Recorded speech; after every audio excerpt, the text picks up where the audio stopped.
Wali Kota Makassar Muhammad Ramdan Pomanto menghadiri upacara peringatan Hari Korban 40.000 jiwa yang dipimpin PJ Gubernur Sulawesi Selatan Bahtiar Baharudin di Monumen Korban 40.000 jiwa. Upacara peringatan Hari Korban 40.000 jiwa dimulai sekitar pukul 8 pagi waktu Indonesia bagian tengah.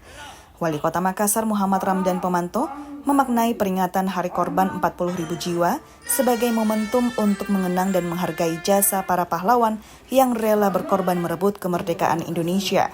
Upacara dihadiri Ketua DPRD, Kejaksaan Tinggi, serta pejabat utama Pemkot Makassar. Selain itu, Muhammad Ramdan Pomanto bersama PJ Gubernur Sulawesi Selatan, Bahtiar Baharudin, menyerahkan simbolis bantuan sembako kepada para legiun veteran. Momentum ini tidak sekedar peringatan biasa, melainkan ruang untuk menghidupkan kembali memori perjuangan masyarakat Sulsel. Adalah bagaimana kita menghargai, mengenang nilai pengorbanan orang-orang yang sudah mendahului kita. Nilai pengorbanan jiwa yang diserahkan, sehingga kita sebagai generasi pelanjut harus sungguh-sungguh. Setiap perjuangan pasti ada pengorbanan.